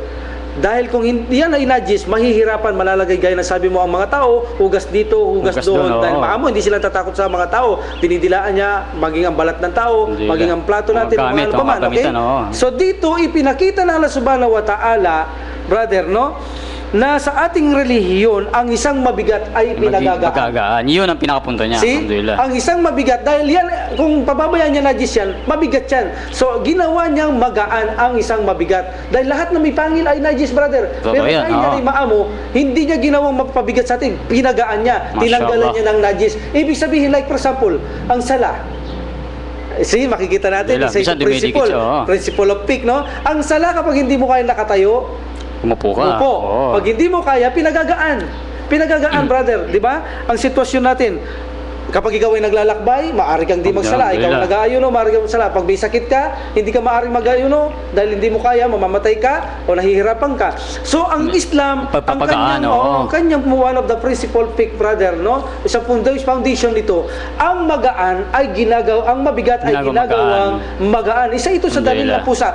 Ginawa ng Allah subhanahu wa ta'ala, nagtanggalan siya ng najis dahil mabibigatan tayo kung najis ang kanya laway, maamo sila. So ginawang magaan ng Allah subhanahu wa ta'ala isang gawaing mabigat, ginawang magaan. At sabi nila, dito nagkiyas sila ang lahat ng maaamo na animales ay tulad ng pusa, tulad ng mga sinasabing mga donkey, no? Ang mga mola, bagamat ito hindi pinagtulot kainin sa atin dahil sa nabanggit na hadith kay Jabir na tinanong niya ang Prophet sallallahu alaihi wasallam na kung pwedeng ipagwudo ang pinaginuman ng donkey. Sabi ng Prophet sallallahu alaihi wasallam ay oo. Ngunit sabi ni Albani, ang lahat ng hadith na yan ay suportado na kung saan ang mga mandaragit ay nakakainom, pwede mong gamitin pangwudo, mga donkey, mola, ay lahat na hadith na mga weak, mga daif, hindi pwedeng pangawa hawakan. So sabi ni Albani Rahimullah, isa lang ang tanging hindi najis, ang laway Pusa. lamang ng pusa. At ito Alhamdulillah. lamang ang tanging binanggit. Mas yan ang At hindi pinaka-ano. pwedeng ikiyas ang mga maamong katulad niya sa pusa. Tanging ang pusa lang, sabi niya. Ang sabi naman ng iba, lahat ng maamo. Allahu a'lam, mga Allah subhanahu wa ta'ala, higit na nakakalam, brother. At inshallah, itong hadith na to, inshallah, ito sabi mo, ito lang ang binigyan ng kapahintulutan, sana yung pagiging malinis. Malinaw na itong hadith na to, isa sa mga sahih talaga ng pagkakatiwalaan natin, inshallah. Oo. At ibig sabihin, brother, sa atin nagpapakita, pwede tayong mag-alaga ng Alhamdulillah, ang pusa. Hindi tayo mawawalan ng kirat tulad ng aso Alhamdulillah. na reward. Pwede mong bitbitin kahit saan. Pwede mo oo. siyang halikan. Yan, Di ba? buti pa yan, Dahil wala oo. siyang najis. Buti pa yan. Pwede mo siyang halikan. Di tulad ng asong Aso. hinahalikan nila, no? So, si Abu Hurairah, kahit saan nagpupunta yan, bro, dala-dala niya yung Kasama mga pa sa pusa. pagkain, Kaya ang tawag oo. sa kanya ay Abu Abu Hurairah. Hindi Oo. niya pangalan niyan, bro. Marami ang pangalan na binibigay nila kay Abu Hurairah, ngunit ang tama ay Abdurrahman ad-Dawsi. Ito ang pinakasabi nila pinakatamang pangalan niya. Ang Abu Hurairah ito ay kunya palayaw, mo niya, kunya. oo. No, ito Katawagan, ay oo. ama ng mga pusa. So ibig sabihin hindi niya yung pangalan bilang karagdagang kaalaman sa ating mga kamusliman o lalo sa baguhan. Ang Abu Hurairah ito ay nangangahulugang ama ng pusa. Ibig sabihin dahil mahilig siya sa pusa, kahit saan alhamdulillah. siya magpunta, kumain kasama Kasama niya. sa kanyang plato, brother. Pwede mong halikan, pwede mong alagaan, pwede makahalibilo sa atin ang mga pusa sapagkat hindi sila najis. Ngunit iwasan naman natin ang matahiyan at madumihan. yan ang mga, Huwag sabihin oo. na pati ito ay exemption dahil Exemption maamo lang. sila. No, napakabaho ng dumi ng Dumi ng mga pusa. bro. At saka lalo, ihi kung niya. aayahan mo sila, titignan mo, mismo sila ipinapakita nila, brother, sa kanila mismo, ang tanda na ang dumi nila ay marumi. Dahil ibinabaon nila maging Alhamdulillah, ayaw nila mashallah. itong paamoy sa mga tao. Totoo yan, totoo Ibig yan. sabihin ay marumi ang kanilang tingnan mo Dumi. pagkalikaan. Alhamdulillah. Alhamdulillah. So, alhamdulillah, ito tulad na sinabi natin kanina, na kung saan sabi mo nga kanina na ang Islam habang bumibigat ay gumagaan. So, mangyayari lang yan sa isang Muslim kung ang isang Muslim ay mag-aaral. Pag-aaralan niya ang Yes, Islam. brother, totoo Oo. yan. Ang isang Muslim na hindi nag-aral, kailanman, hindi siya makakalasap ng magaan oo. na pananampalataya sa reliyong Islam. Tanging kabigatan, hindi ba mabigat ang magsala ka ng 5 beses? Bakit ka Number nagsasala? one, Hindi mo oo. naintindihan, Hindi mo hindi mo alam kung bakit mo ginagawa. Hindi masarap sa iyong iman ang iyong ginagawa, Alhamdulillah. brother, no? Totoo yan. Hindi masarap. Alhamdulillah. At siyempre, sa Quran, marami makikita natin na ang reliyong Islam ay magaan. Magaan, oo. So ito ay nagpapakita ang hadith na ito na ang mabigat, ang mabigat ay ginagawang magaan at nagpapakita ang hadith na ito, no? Ang Islam ay ayaw niyang pahirapan ng Allah Subhanahu wa Ta'ala. Marami kayong makikita sa Quran. Marami yan, Yuridullahu bikumul yusra wala yuridul bikumul usra. See, chapter 22, verse 78, meron din yan at iba pa. At sa hadith, sabi ng Prophet sallallahu alaihi wasallam, kung ang relihiyon ay mabigat, hindi nyo kaya itong ipagpatuloy. Hindi nyo makakayanan ipagpatuloy. Ngunit, bakit nila hindi nakakayanan pagpatuloy ng Muslim? Ng mga baguhan? Dahil Sa gaya ng kakulangan, sabi natin, kakulangan ng kalaman yan. hindi Alhamdulillah. sila nag-aaral, Alhamdulillah. kaya ang bigat-bigat sa kanilang relihiyon ng Islam. Ngunit kapag pinag-aralan mo ito, kapatid, ang Islam ay tunay na napakagaan na Mashallah. relihiyon Alhamdulillah. at Totoo yan. napakasarap ng pananampalatayang ito, kapatid. Alhamdulillah. So, inshallah, sa medyo nagkukuntay sa oras, kailangan natin, ito na siguro yung cover, may dadagdag ka pa? Hello, Brad. Susunod na So, hadith, bro. doon tayo sa sunod na hadith, inshallah, na Next hadith tayo, Brad. sa hadith number 10 tayo. Number 10, number 9. Number 10. Number 10. So, inshallah, dito mula sa Bulug al-Maram, narrated Anas bin Malik, radhiyallahu anhu, a Bedouin came and urinated in one corner of the mosque. So, the people shouted at him, but Allah's Messenger, sallallahu alaihi wasallam, stopped them. When the man finished urinating, the Prophet sallallahu alaihi wasallam ordered for a bucket of water which was poured over it. So, it agreed upon. So, ito ay pinagsang-ayunan ng mga, ang pinaka dito si Sahih Muslim at kay Bukhari. Inshallah. So, dito sa salaysay ni Anas bin Malik, may Biduin na dumating at umihi sa isang sulok ng moske. Ang mga tao ay sinigawan siya o sinigawan, subalit ang propeta sallallahu alaihi wasallam ay pinatigil sila. Nang ang tao ay matapos ng umihi, ang propeta sallallahu alaihi wasallam ay nagutos ng isang bucket ng tubig para ibuhos dito. Ito po ang hadith na kusan siya ay bibigyan natin siya ng mga ilang Yan ay benefits. sahih hadith. Alam ko, Bukhari yan, bro. Bukhari at Muslim. Ito po ay sahih. So, muttafaqun alayhi pala yan. So, ang tinutukoy na Arabiya sa Arabic na yan ay ang Beduin. Beduin, so, pwede mo bang ibigay Alhamdulillah. kung paano na nangyari So, una, ang ang hadith na yaan, kung saan galing ang Bedouin, ano bang ibig sabihin ng mga Bedouin. Alhamdulillah, inshallah. So inshallah sa bilang karugtong ng hadith na ito, brother, inshallah. Yung may isang Bedouin ako saan ay napagutusan para magtanong sa propeta Muhammad sallallahu alaihi wasallam. Pero ang gusto ko malaman, brother, kung paano naninirahan ng Bedouin sa mga Alhamdulillah. disyerto. So ang Bedouin na nabanggit sa hadith na ito ay maaaring siya ay ito ay isa sa mga tao na kung saan nasa lugar na gitna ng disyerto na kung saan naninirahan sila doon, na kung saan may tubig doon lamang sila palipat-lipat. Ibig sabihin, kapag mayroong ulan, wala nang tubig dito, umulan doon, lipat sila. Pag may ulan doon, wala nang tubig, lipat Yun sila. ang mga So yun ang Bedouin. buhay nila, napakalayo Alhamdulillah. nila sa propeta Yan ang Muhammad malayo sila. sallallahu alaihi So wasallam. nangyari, dito sa malayo sila, siya ay yung Bedouin nito ay napagutusan para magtanong sa propeta sallam, na kung saan pagdating niya sa lugar ng propeta sallam, nabutan niya na nagsasala. Magsala sila. Oo. So nung magsala sila, pagkatapos ng magsala, ang Bedouin ay agad tumayo at umihi sa isang sulok Sa sulok. ng masjid. Sa loob pa mismo ng Oo. masjid. So kung saan doon nga ay sinigawan siya ng mga sahaba. Alas gusto siyang saktan, Yun. tutuusin, dahil Oo, malaking malinaw yun. pagpapawal yan. Dahil sa malaking kalapastangan ginawa niya sa loob ng masjid. So ang propeta Muhammad sallallahu alaihi wasallam ay pinigilan ang mga sahabang ito at hinayaan na matapos umihi at inutusan ng mga sahaba na buhusan na lamang ito. So magbigay tayo ng benefits, brother. Inshallah. Mauna ako, Alhamdulillah, bro. ang Bedouin gaya na sabi nyo, ay naninirahan ito sa Sa gitna, disyerto. oo. Minsan maaari mapalapit siya sa Prophet sallallahu alaihi wasallam, minsan napapalayo ko dahil kung saan mayroong ulan. Pero nakita natin dito, dahil mayroon silang gustong malaman, Pagtatanong inutusan sila, oo. Ibig sabihin, kapatid, hindi adlang sa kanila ang kalayuan, Kalayuan. pagdating sa pananampalatayang Islam, ang Masya. paghahanap ng Kaalaman. So dinidiinan sa aral ng Islam na hindi mo maaaring itong pag-aralan. Ibig sabihin, kapatid, kapag hindi natin alam ang isang bagay, Obligado huwag natin magtanong, sabihin oo. malayo o malapit, gumawa ng paraan, lalo sa panahon natin, napakaraming internet, mga gadget na Gadget, gagamitin, mga hindi ka sasakyan, nalalakad. oo. Oo. See, gugulin mo yung pera, magkakapag-aral ka. So, ibig sabihin, kapatid, obligasyon natin ang naghahanap ng kaalaman. Alhamdulillah, Katulad ng walang mga gamit noon. Yan, wala pang naglakad ano yan, pa ang naglakad pa Bedouin yan na yan, bro. sa Walang desierto. sasakyan ng Bedouin na yan. Napakalayo, napakainit ng Nilalakad niya, niyang oo. mga buhangin sa disyerto. Pero hindi naging hadlang sa kanila dahil nagpapakita, brother, Alhamdulillah. napakahalaga Allahu Akbar. ng kaalaman sa Islam dahil hindi ka pwedeng sumamba sa Allah subhanahu wa ta'ala nang wala kang alam sa religion ito dahil mabibigatan ka, brother. Alhamdulillah, So, totoo ibig yan. sabihin sa unang benefits, kapatid, ipinag-uutos nila tagubilin kapag hindi natin alam, magtanong tayo, hanapin ang kaalaman sa mga taong mapagkakatiwalaan. Bakit? Dahil siya ay nagpunta kay Propeta Muhammad sallallahu alaihi wasallam. Magtatanong kayo sa mga mayroong kaalaman. Hindi kung siya kanino. Siguradin nyo ang tatanungin nyo ay mayroon siyang kaalaman sa pananampalatayang Islam upang hindi kayo malihis sa katotohanan katuruan ng Islam. So, yun ang unang benefits. So alhamdulillah, doon sa nabigyan benefits ay patungkol sa Bedouin yun. At, Bedouin, oo. brother. So dito papakita natin bakit naman ang Bedouin ay pinigilan ng Rasul sallallahu alaihi wasallam ang mga sahaba na siya ay patigilin sa pag-ihi.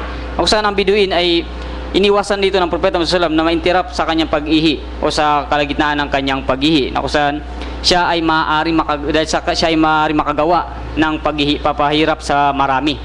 Yan ang iniwasan din ng propeta Muhammad sallallahu alaihi wasallam na kung saan ay bakit pinigilan ng Rasul sallallahu alaihi wasallam ang mga sahaba. Ibig sabihin, brother, pagpapahirap na sinasabi mo, kaya siya pinigilan ng Prophet Muhammad sallallahu alaihi wasallam, mga tao, Alhamdulillah. mga sahaba, dahil nandoon na yan, Oo, malinaw yan. Oo. umihihi na siya. Umihi na siya. Dahil kung pipigilan niyang taong ito, maaari siyang magkaroon ng magkasakit siya sa Magkasakit kanyang siya. Malinaw yan, Pigilan oo. mo. Natural, masakit yun. Totoo yan. O maaring ang kanyang ihi ay kung Ay, saan kumalat. saan kumalat. Oo. Imbis na dito na lamang buhusan ng tubig, ang buong masjid ngayon ay mapabasa, bubuhusan oo. dahil lupa. Totoo Ang yan. ano nila, no, lupa ang masjid sa Al-Madinah naganap ito. So, lupa ito. So, Alhamdulillah. lalong malalagay sila sa kahirapan. Kahirapan. So, ano ibig mong sabihin, kapatid? Sa Islam, kapag mayroong dalawang bagay na mali ang paghihi Alhamdulillah, dyan. mali. Oo. Ngunit, mas magaan ito kaysa sa isa. Oo, yung At nandiyan pagbawal. na, hindi na maiwasan.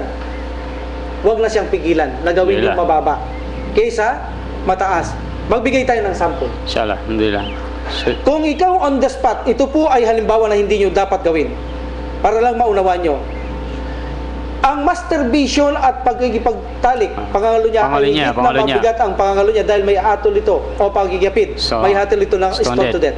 Ang pagpa-masturbation ay wala itong hatol. Kahit sabihin mo, ito ay parehong major sin. Alhamdulillah. Ngunit sa kabigatang kasalanan ay mabigat ang pagigipit. Now, nandito na ito. Hindi ito magandang sabihin gawin nyo, pwede nyo gawin. No. Sample pa Sample lang. ito para makuha nyo. Nandyan pareho ang dalawang masama. Kung ikaw ay nangangalunya, makikapit on the spot. Alhamdulillah. Gusto mo itong iwasan. Gusto mong ipalabas, maiwasan mo ito. Nagpunta ka sa CR upang iparaos ito para mawaibsan ang iyong pagnanasa. Pabayaan mo siya. Huwag mong pigilan. Dahil kapag pinigilan mo, pupuntaan niya ang pakikipagtalik na higit na malaking kasalanan. So, isa itong halimbawa, brother, sa ating Sharia na kapag mayroong nangyayaring dalawa na masama, ay pabayaan mo ang mababa. Halimbawa, ayon sa mga scholar natin, kung ang isang Muslim ay nag-iinom ng alak, Alhamdulillah. anong gagawin mo? Sabi nila, kapag umiinom siya ng alak, doon siya matino. Kapag hindi siya uminom ng alak, doon siya gumagawa ng kalokohan sa mga tao. Ngayon, saan mo siya pipigilan? Kapag uminom siya ng alak, pipigilan mo? Sabi nila, wag. Dahil mas matino siya dyan. Dahil kapag hindi siya uminom ng alak, mas malaki ang gagawin niya kasalanan. Ang mga tao piniperwisyon niya at pinipinsala niya. See? Pabayaan mo. Pero parehong kasalanan yan. See? Pero parehong kasalanan ito, brother. So, pabayaan mo siya doon sa mababa. Sa hadith na ito, nagpapakita na ang pagbabawal din ay ilagay mo sa posisyon. Bagamat obligado ang pagbabawal, titignan mo ang binabawalan mo. For example, kunin natin ang mga Muslim sa ating kamay na gumagawa ng masama. Kung alam mong tatalikod siya, kapatid, kung gagawin mo, pero obligado yun, hindi mo siya gagawin. Sabi nila, haram mong gawin yan dahil alam mo tatalikod siya. Kapag ginawa mo, sinaktan siya. Piliin mo na pabayaan mo na lamang siya doon sa ginagawa niya. Tulad ng pag-inom ng alak niya. Dahil kapag pinigilan mo, tatalikod lamang siya sa pananampalataya Islam. Anong mabigat, brother? Ang uminom siya ng alak, sumamba sa Allah o talikuran niya ang Allah? Mas mabigat ang talikuran niya ang Allah. So, ibig sabihin, brother, sa Islam, nagpapakita bilang benepisya din na ito, no? Kapag mayroon nandyan na ang dalawa, hindi na maiwasan, pabayaan gawin na ang mababa kaysa doon sa mabigat. Dito, anong ibig sabihin? Dahil kung binawalan siya ng Prophet sallallahu alaihi wasallam na umihi, maaaring makaharapol ang kanyang katawan, magkaranas siya ng kahirapan, at maisang bulat ang ihi, lalo silang malalagay sa kahirapan. Imbis na doon na lamang buhusan ng tubig sa lugar na mas madali yun kaysa kumalat, kapatid. So, isa yan sa mga usulupik natin. Inshallah. So, ibigay tayo ng sample na kung saan, brother, na kung saan dahil nga sa pinakita dito na pinigilan ng propeta sallallahu alaihi wasallam ang mga sahaba, kung saan maaari na tulad sa na maaaring magkaroon siya ng sakit, no? Kung saan sa panahon natin yan, bilang dagdag natin sa mga scientists, na kung saan ang tao daw pala, pag ipinigilan niya ang pag-ihi ng habang siya umiihi sa kalagitnaan ng pag-ihi, siya ay maaaring magkaroon ng natawag na sakit na UI o natawag na urinary incontinence, na kung saan ito ay na pagkawala ng kontrol sa ating pag-ihi. See? So yun ay isa sa mga maaaring maging sanhi ng mga taong nagpipigil sa pag-ihi. At actually, brother, kaya naman hindi ang ginawa ng Prophet sallallahu alaihi wasallam. Alam niya Bedouin, hindi niya rin alam ang kanyang ginagawa. Yan, isa pa yan. Hindi niya alam. Alam natin sa Islam na pardonable ang isang tao hanggat hindi niya alam ang kanyang ginagawa. Alhamdulillah. See? Bagamat mabigat na kasalanan ginawa niya, pero dahil hindi niya alam niya na Prophet sallallahu alaihi wasallam dahil ignorant sila. So pinabayaan sila sa Islam. Kapag ignorante ang isang Muslim, hindi niya alam, hindi natin siya pwedeng apply sa kanya yung pananakit. Bigyan kita ng sample, brother. No? Katulad niyan, siya ay nakainom ng alak. Ignorant siya, hindi niya alam na bawal ang alak. Hindi naman siya papatawan ng Allah subhanahu wa ta'ala. So lalong hindi mo siya dapat saktan dahil hindi niya alam ang bagay na ito. Pero kung alam niya na ito ay bawal, bawal ang alak, natural, of course, magkakaroon siya ng kasalanan. See? Pero kung sasaktan mo siya at mas malaking kasalanan, pabayaan mo na lang siya mag-inom kaysa naman talikuran siya. See? Ganun yan, brother, no? Okay. So mayroon ganyang purpose siya, brother. At sa adit na ito, gaya ng sabi ko, brother, titignan natin ang ating mga pinagbabawalan. Yan. Kung kinakailangan bawalan natin ang dahan-dahan, yun ang mainam. Kung bibigla natin tatalikod siya. Dahil mismo ang Allah subhanahu wa ta'ala ginawa niya ang pagbabawal na ganyan. Halimbawa, ang alak. Noon ang mga sahaba nagsasala, hindi naman bawal ang alak, brother. Hindi si, nakikita mo ang kafirun, hindi nila basta may reset dahil lasing na sila. Hindi niya ibinawal dahil alam ng Allah subhanahu wa ta'ala, Allahu alam, kapag binawalan niya ang mga to dahil talamak sila sa alak, mga barabariles, ang alak noon, alam nila na mas gusto nila ang alak kaysa sa faith. Pero inatabayanan sila ng Allah subhanahu wa ta'ala. Ang sinabi niya lang, kung itinatanong ang alak, sabihin mo, mayroon malaking kasalanan dito, mayroon ka pakinabangan. Hindi niya binawal. Pangalawa, nung malakas ng iman, sinabi ng Allah subhanahu wa ta'ala, kung tinatanong ang alak sa kanila, no brother, huwag silang lumapit sa sala kung sila ay nalango. Binawalan, napapractice sila na konti-konti, napipigilan. Ngunit nung malakas ng iman, sabihin mo na ang alak ay gawain na saitan, talikuran na nila. See, nakita mo ang pagbabawal ng Allah subhanahu wa ta'ala, hindi niya ito binigla. dinaandahan niya, inantabayanan. So, ganun din sa Islam, bro. Alhamdulillah. Pagpasok ng Muslim, bawal dito, bawal doon, tatalikod siya. Higit na malala ang kanyang nagawa. Kaysa Kasalanan, pabayaan oo. mo na siya sa kanyang mga bisyo. Ang ituro sana kanya muna ay mga ibada, mga pagdarasal. Yan ang mga importante muna sa kanya. Malinaw. Bago ang mga pagbabawal, maliban kung ito'y pagtatambal sa Allah, ay agapan natin siya na ipagbawal. Sabihin na ganito. Alhamdulillah, mashallah. So, ibig sabihin, malinaw talaga na kung saan kaya nagkaroon ng Propeta Sallam na pag-usap ng mahinahon ay dahil sa dahilan maaaring ang Biduin ay maaaring lumisan sa Islam o dahil nga sa kakulangan ng pagka-ignorante, no?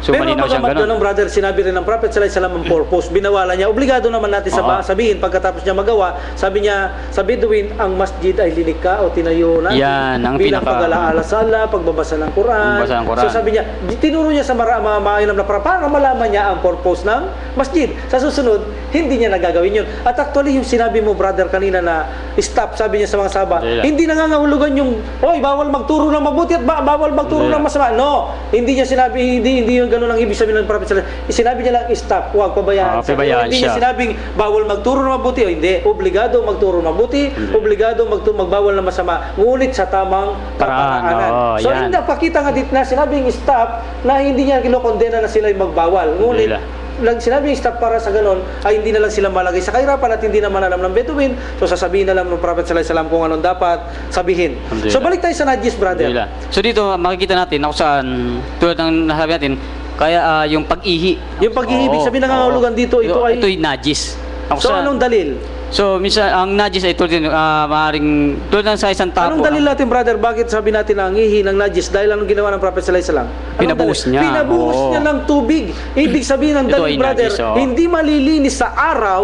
Tandaan niyo po O sa ito. hangin, Hindi oo. malilinis sa araw at hangin ang isang ihi kung ito ay Hindi bubuhusan hindi tubig. nabuhusan ng tubig. Oo. Dahil kailangan lamunin nito ng lupa at Hindi sa lang. ganun ay dalil nito ng angin at araw ay Ang siyang amoy, dahilan yan sa ang amin, amoy, siyang oo. dahilan na ganito malilinis ang dumi o najis sa surface. Maliban kung ito'y solid, brother. Alhamdulillah. Kung solid ito, halimbawa dumi ng tao, abay bubusan mo kakalat lang yan. Kakalat lang. So ibig sabihin, brother, tanggalin mo na sa Daklutin isang mo na lang. daklutin mo. Oo. Pansa- So dito pinapakita na ang ihi ay najis. ito ay Oo. najis. So kailangan buhusan natin Alhamdulillah. ito ng So dito pinapakita rin brad na kung saan yung tubig.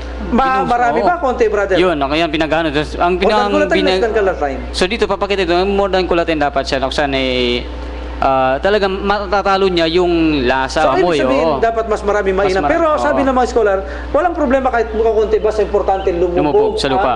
ang lupa sa lupa ang najis, Ang najis, na ito. oo. Okay, no? So, Paano kung alhamdulillah. si semento, bro? Yan, Ang ihi sa semento, tiles. Hindi Oo. naman sinisip-sip ng tiles yan. Alhamdulillah. So, anong gawin natin? Buhusan natin ng tubig. Hindi po. Kailangan kasi Buhusan. bumaon sa surface. Kung hindi ito babaon, tulad ng semento na magaspang, pwede siyang bumaon doon, pwedeng buhusan. Pero kung tiles, hindi, brother. Ito po ay Pupunasan hugasan na lang. natin. Ngayon, sabihin natin, mawawala ba sa more than kulatayin ang tubig? Oo, mawawala, brother. Kung buhusan mong drum na tubig yan, mamamatay yan. Pero Alhamdulillah. gagawin mo ba sa loob ng Pagpapasakit masjid yan, brother, ha? Mas mahirap yan. Dahil Oo. hindi ka na makakapagsala sa masjid. Kung binuhusan mo lang maraming tubig, wala ang najis. Ang Alhamdulillah. gawin natin ay punasan na po ito ng mainam, linisin mabuti Alhamdulillah. ito na matanggal ang najis Ihi, na oo. ito. So dito pinapakita rin brad, tulad dito sa nakarang hadith na binagat natin ng sa aso kailangan ng 7 times sa paglilinis. Dito hindi humihingi ng requirements na 7 ulit o ilang beses. Dahil nasa gitna lang yan. So brother, ang ihi kung ito ay najis, balik tayo sa tubig. Alhamdulillah.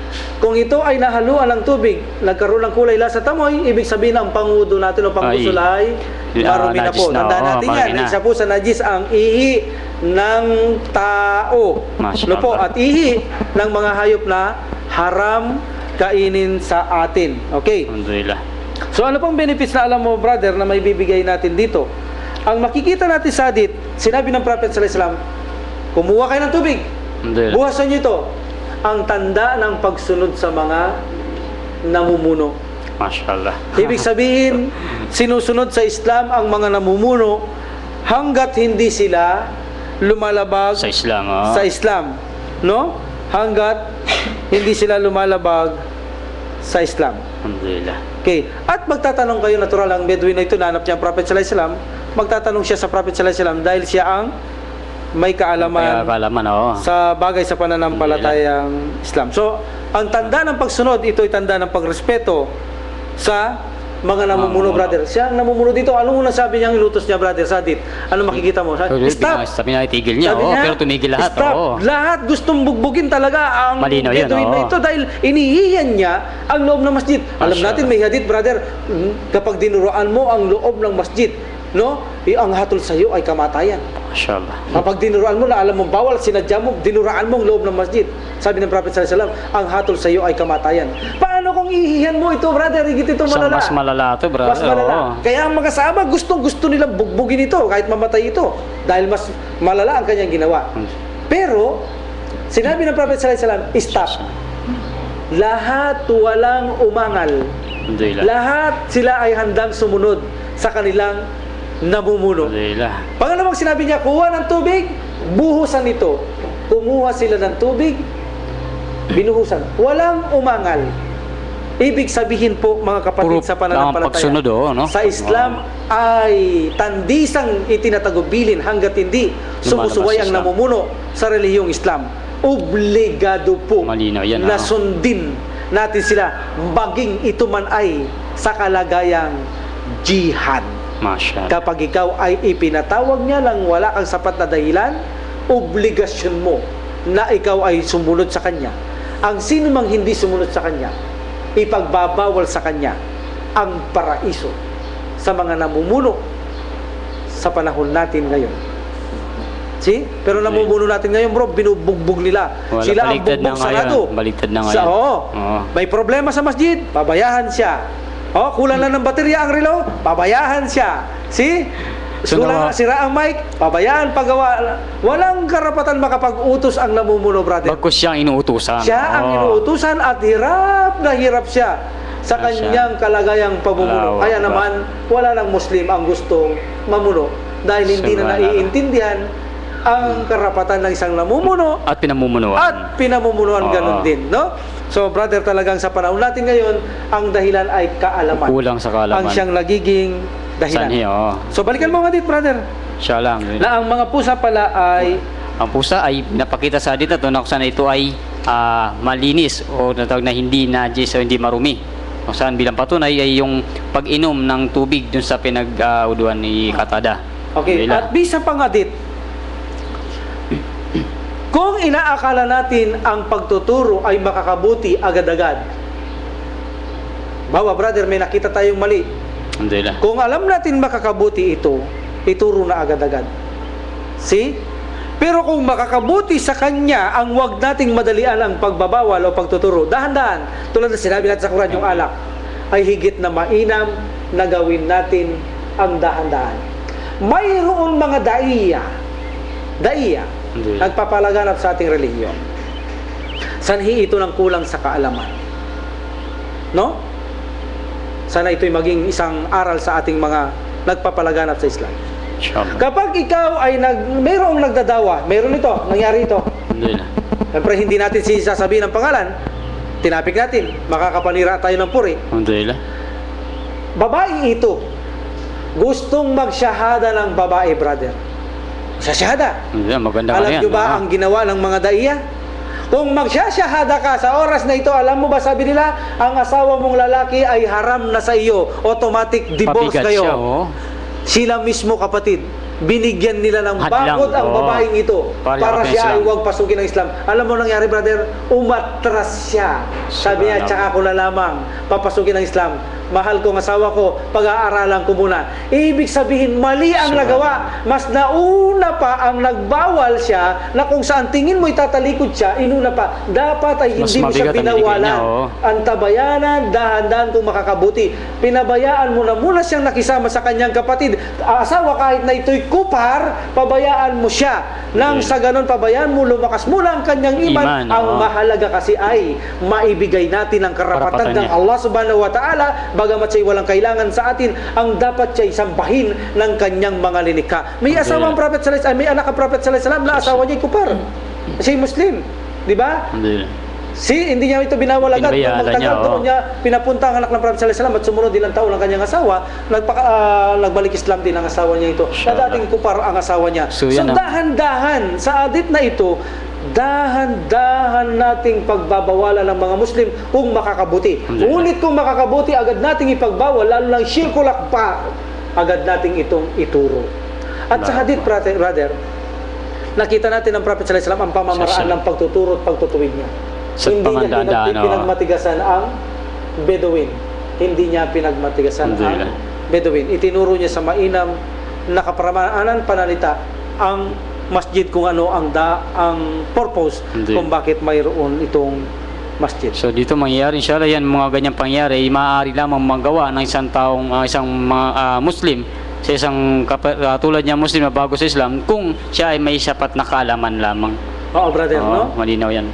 So alhamdulillah, brother, inshallah basahin mo ang susunod na hadith natin. So inshallah sa susunod na Miyerkules, inshallah sa kapintutan ng Allah, ang babanggitin natin dito ay ang hadith tungkol naman sa isang lalaki na kung saan brother, meron pa yata dyan na yung sa dugo.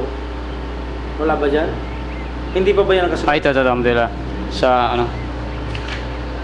ito, alhamdulillah. Sa hadith number 11 na po tayo inshallah, na kung saan narrated Ibn Umar dalawahan, Allah's Messenger sallallahu alaihi wasallam said, 2 types of dead animals and 2 types of blood have been made lawful for us. So the 2 types of dead animals are locust and fish. So dito inshallah ay pag-uusapan natin ang dalawang uri ng patay na hayop at dalawang uri ng patay na dugo ng ako saan ay pinahintulot sa atin. Nako, may tanong pala tayo, brother, no? May oras pa tayo, sagutin natin to. Salam mga brother, tanong ko po, bakit may naninirang puri sa kapwa niya ito? Niya ito ba ay inggit o likas na ugali ng bilang isang tao? Ang totoo po ay maraming uri kung bakit naninira ng puri ang isang tao. Unang-una ang inggit.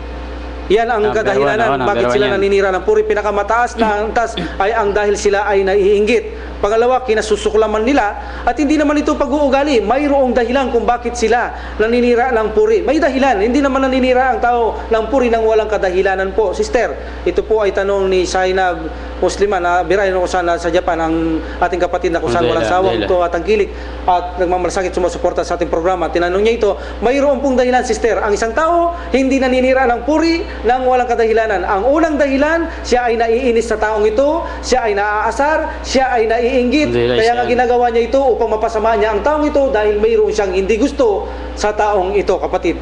O sister, maraming dahilan. Mayroong dahilan kung bakit niya sisiran, pero maraming dahilan. Hindi yaong pag-uugali lamang to o likas na ugali ng isang tao. Mayroon po itong dahilan kung bakit nila ito ginagawa. Ngunit napakaganda na ibigay natin ang tamang kasagutan at epekto ng mga ito upang maiwasan nila ito. Bagamat ayaw mo sa isang kapatid sa Muslim, naaasar ka, napipikong ka, naiinggit ka sa kanyang kaalaman, ano paman, sa ngayon ay maiiwasan na nila ito sapagkat alam nila na wala silang mapapala sa bagay na ito. So mayroon pong dahilan, sister. Hindi totoo yung walang dahilan o ugali lamang ito. O likas na ugali o likas na likas sa kanya. Mayroong dahilan kung bakit niya ito ginagawa, sister. Yan po ang katunguhan natin sa bagay na ito. So yung pagkakataon, brother, paalam na tayo. Inshallah, alhamdulillah.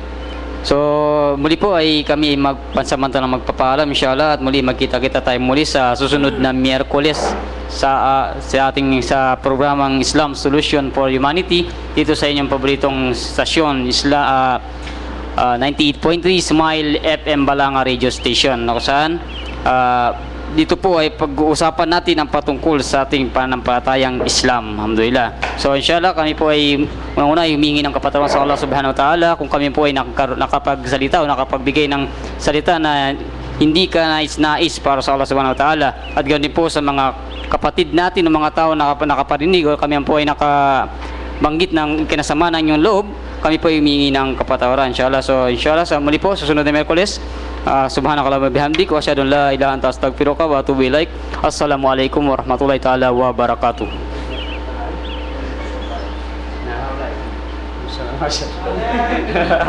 Di ako nakita yung mukha mo.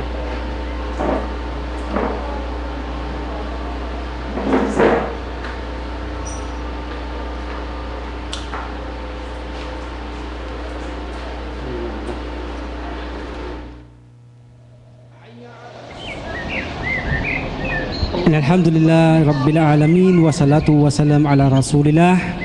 Kami po ay nagaanyaya na makinig at subaybayan po ang aming programa na pinamagatan namin Islam is Solution for Humanity.